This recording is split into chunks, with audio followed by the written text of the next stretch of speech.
Assalamualaikum warahmatullahi wabarakatuh. Tepang dangu deui sareng sim kuring Mang Oleh. Dina dongeng Sunda anu genah mernah tur tumanina.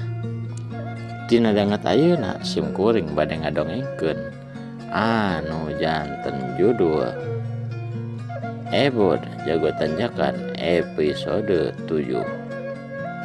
Mugi-mugi ieu dongeng teh janten panghibur kana kalbu oge panggobenah kana mana kanu nuju ngarenapan kasusah.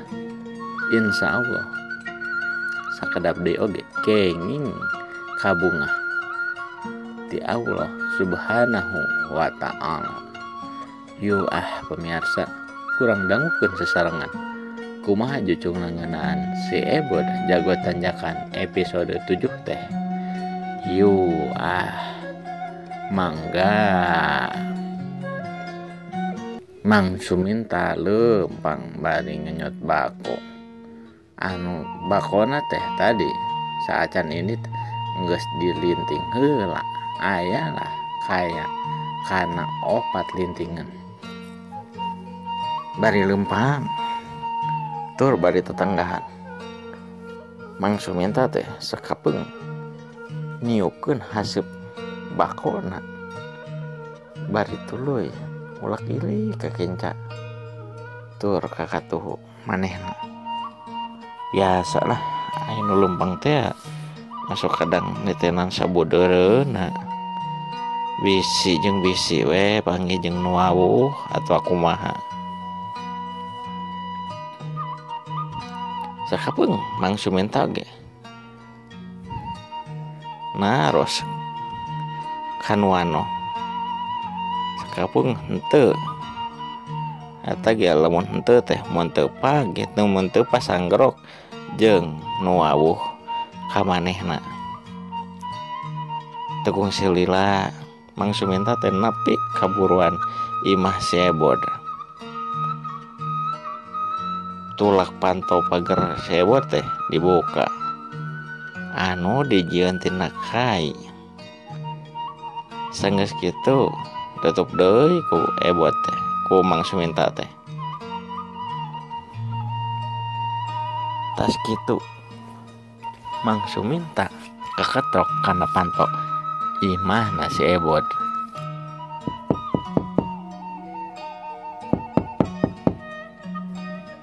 Kang, ya Mang Suminta. Tekung silila sanggeus Mang Suminta ngomong kaos kitu kadenge aya nu nembak ti jero imah teh. Oh, ngamang. Kalabat Mang. Ceuk eta sora di jero imah. Teu lain eta sora teh nu bakal jadi jagoan atawa boga lakon di ieu dongeng teh. Sanggeus dititah kaos kitu Mang Suminta mau kapantau nya bener da teu ditulakan emang ku Ebod oge teu ditulakan boh kitu kumaona da nyaho yen poe eta teh Mang Suminta erek nganjang katen manehna. Barang dibuka teh breh katempo aya maona jeung si Ebod anu keur ngopi dawegan anu tadi tas diala ku si Ebod.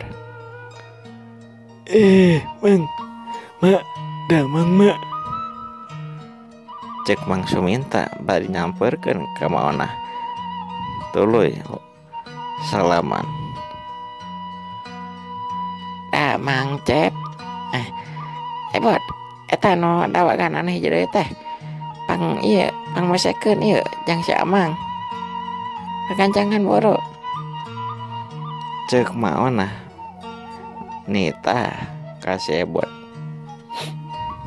Si Ebod anu keur nguyup dawagan teh tuluy manehna teh neundeun eta gelasna nu manehna tas kitu manehna ngalewas bari mawa dawagan anu encan dipesek nu tinggal hiji deui teh. Ebod ngalewas kapipir bari teu poho mawa bedog anungan ukur hiji-hiji deui. Maklum sebenarnya mah si Ebot teh boga badog teh aya kana tiluna. Ngan anu dua deui eueuh teh pedah aya tetangga nu nginjem bari jeung teu dibalikeun deui. Ai si Ebot teu nyokot deui da bisi dipake keneh. Sanajan sabenerna teh eta teh badog teh geus aya kana leuwih ti 2 tahun. Tapi dah Ebot mah karakterna kitu, teu ngeunahan lamun henteu dibalikeun deui ku nu nginjemna. Antukna Ebot teh ukur boga hiji deui. Tapi eta ge hiji deui ge dialus-alus ku Ebot teh. Mineng diasah. Da sok dipake meulahan suluh sasaringna teh. Sanggeus dipipir eta kalapa teh dipesek. Meni babari mesekna teh. Badog teh da sukeut pisan. Da sok lila biasana teh ku si Ebot teh. Sanggeus dipesek eta cai dawagan teh dicicikeun kana gelas. Ngan gelasna beda. Khusus jang semah mah rada hade henteu kawas jang pribumi. Nah kusabab ai maona jeung Ebot mah karakterna teh kitu. Kasemah teh ngarajakeun. Jadi teu geunah lamun teu disediaan gelas anu sae jang semah. Sanggeus dicicikeun si kalapana teh dikurud,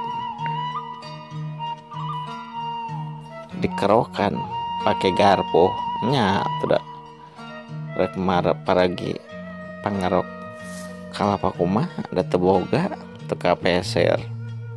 Antukna make garpu hungkul jeung kadang make sendok oge. Sanggeus dikerokan eta kalapana terus kitu ditendeun cangkang dabogan teh dipoe ditendeun di pipir anu kacangan ku panon poe.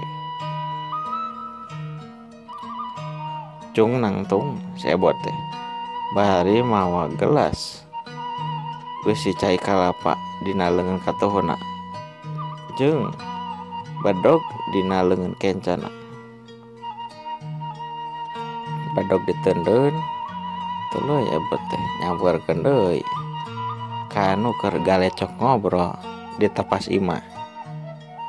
Kasampak teh Mang Suminta eukeun ngalinting bari ngobrolkeun ngeunaan kaayaan lembur Cipasir ayeuna jeung maona. Kieu jang ai eta teh nu kajantenan kamari-kamari teh anu maling nya ngabangsar di tempat njum teh geus beunang kitu nya jang. Cenah mah acan ceuk maona nanya ka Mang Suminta. Nya eta mah can beunang cenah. Malah mah eta kajantenan kabangsetan teh geus aya kana opat imah lembur ieu teh. Aduh, karunya ieu mah. Ceuk Mang Suminta bari gogodeg mangkarunyakeun ka Panjum jeung ka korban-korban anu sanesna anu jadi korban kajahatan bangsat anu ngarampok imahna. Tah kitu dongeng ayeuna teh simkuring ngeunaan Ebot Jago Tanjakan episode 7. Mugi-mugi dongeng tadi teh jinten penghibur kana kalbu oge pangbobenah kana mana kanu nuju ngarandapan kasusah ulah hilap ngagaruh lisah. Yuk Wabillahi taufiq wal hidayah. Wassalamualaikum warahmatullahi wabarakatuh. Mangga.